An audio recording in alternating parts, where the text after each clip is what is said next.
Hello friend, welcome to smart learning. चलिए आज की क्लास में हम जानने वाले हैं मोहनदास करमचंद गांधी यानी बापूजी की हत्या के बारे में। इस क्लास में हम सब कुछ डिस्कस करने वाले हैं।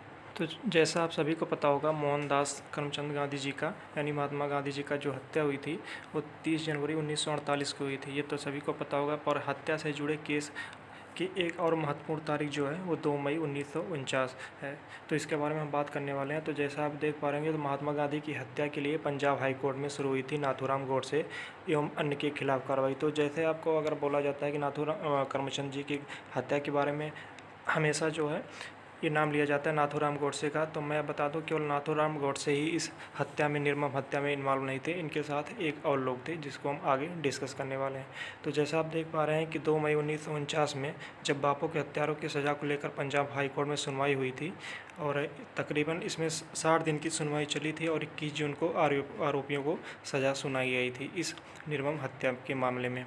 चलिए उनकी हत्या से संबंधित सारे दास्तां को, उस दिन क्या घटित हुआ था, मैं आपको बयां करता हूं। तो बात बापूजी की हत्या के बारे में है। तो इतिहास के उस दिन को काली दिन की शुरुआत जो हुई थी वो सामान्य दिन की तरह हुई थी। रोजाना की तरह बापूजी शाम को 5 बजे प्रार्थना के लिए निकले थे, ठीक है। और प्रार्थना शुरू होती उससे पहले ही एक शख्स भीड़ में आगे बढ़ा।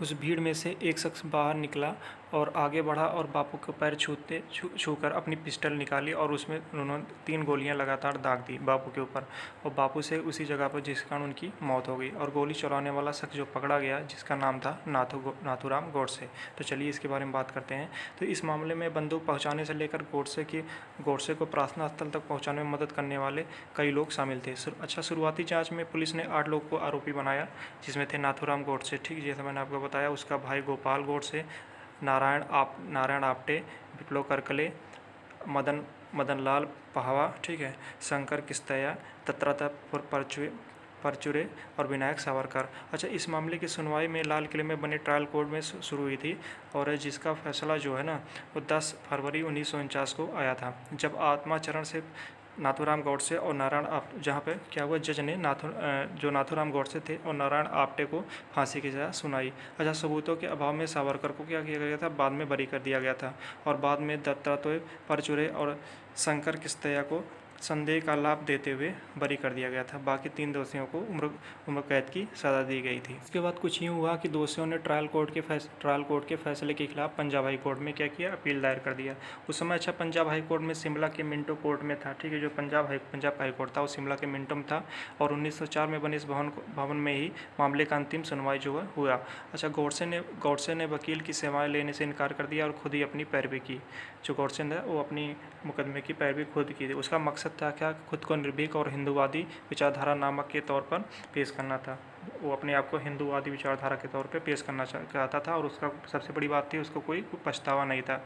अच्छा, जो अन्य आरोपियों के लिए थे उन्होंने अलग अलग वकील मुकदमे के लिए लड़ रहे थे। अच्छा, पंजाब हाई कोर्ट ने क्या किया, 21 जून 1949 को अपना फैसला सुनाया। अच्छा, 315 पन्नों के फैसलों में कोप्टे और आपले को जो है फांसी की सज़ा दी गई थी और उन्होंने क्या किया, सज़ा को बरकरार रखा था जो पहले दिया गया था।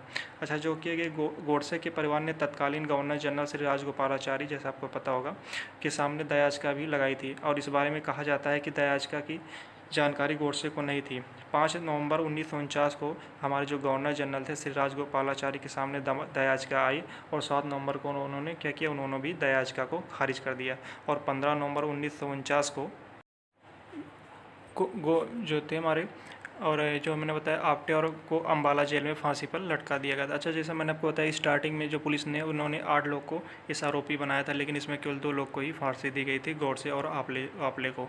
अच्छा, 12 अक्टूबर 1964 को गोडसे, विष्णु करकरे और मदन पहनावा को उम्र कैद की सज़ा काटकर रिहा हुए, ठीक है। 12 अक्टूबर 1964 में जो बाकी 3 लोग थे इनको क्या हुआ, उम्र कैद की सज़ा जो मैंने बताई थी वो उनको रिहा कर दिया गया। अच्छा, चलिए हम बात करते हैं जैसे महात्मा गांधी की हत्या के बारे में हमेशा यही एक जो नाम आता है, मेन लिया जाता है गोडसे, लेकिन इसमें क्या है कि इसमें मेनली जैसे मैंने बताया 8 लोग इन्वॉल्व थे इस घटना में, लेकिन जो है इसमें मेन जो था हमारा नारायण आपले, उसने भी इस निर्मम हत्या में काफ़ी नाथूराम गोडसे की मदद की थी। तो बात जान लेते हैं कि कौन था नारायण आप्टे।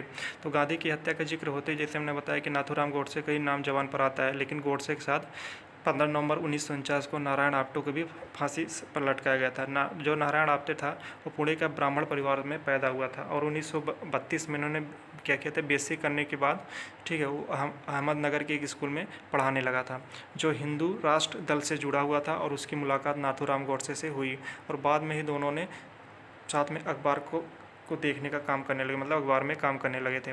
और गांधी की हत्या से लेकर साजिश रचने तक के जो भी अंजाम देना और उसे अंजाम देने तक नारायण आप्टे भी इसमें शामिल था। अच्छा, जो मैंने बताया कि गांधी की हत्या से सभी जो जानकारियाँ हो पंजाब हाई कोर्ट के पूर्व चीफ जस्टिस और महात्मा गांधी की हत्या के मामले के मुकदमे की सुनवाई करने वाले जस्टिस GT खोसला से किताब से ये ली गई है।